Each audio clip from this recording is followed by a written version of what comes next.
बहुत प्राचीन समय की बात है। एक घने जंगल में एक भील भक्त रहता था। वह शिव का परम भक्त था, परंतु मंदिरों में नहीं जाता। वह अपने तरीके से, अपने भाव से भगवान शिव की पूजा करता।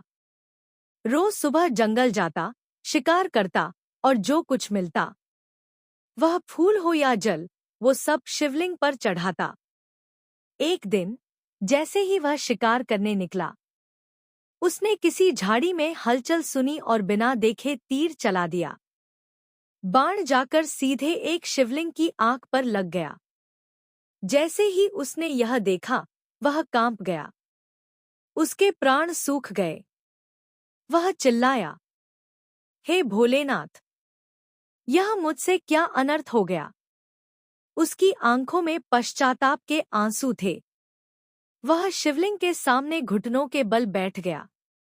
अपने हाथ जोड़कर रोते हुए बोला, हे प्रभु, मैंने आपको घायल कर दिया।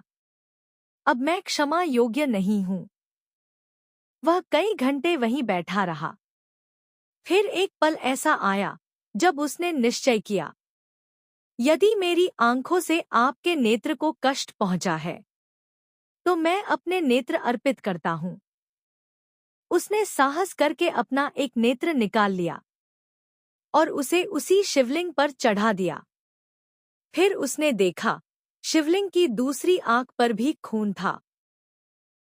अब उसके सामने सवाल था, क्या वह दूसरा नेत्र भी चढ़ा पाएगा? अंधा हो जाएगा, लेकिन भगवान के प्रति उसकी भक्ति डगमगाई नहीं। उसने अपने दूसरे नेत्र को भी निकालने का प्रयास किया, पर जैसे ही वह आगे बढ़ा, चारों ओर से दिव्य प्रकाश फैल गया। जंगल में गूंज उठी डमरू की आवाज और शिव स्वयं प्रकट हो गए। त्रिशूल धारण किए, जटाओं में गंगा, मस्तक पर चंद्रमा। वो करुणा और कृपा से उसकी ओर देख रहे थे। शिव बोले, वत्स, मैं तुमसे अत्यंत प्रसन्न हूं। तेरी भक्ति, तेरा समर्पण, तेरा त्याग, इनसे बढ़कर कोई यज्ञ नहीं होता। मैं तुझे दिव्य दृष्टि प्रदान करता हूं।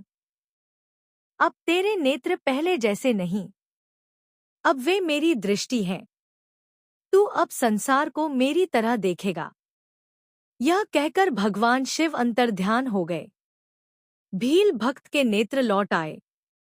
वह रोने लगा, लेकिन अब ये आंसू पीड़ा के नहीं, कृपा के थे। आज भी जहां यह घटना हुई, वह स्थान नेत्रेश्वर महादेव के नाम से जाना जाता है।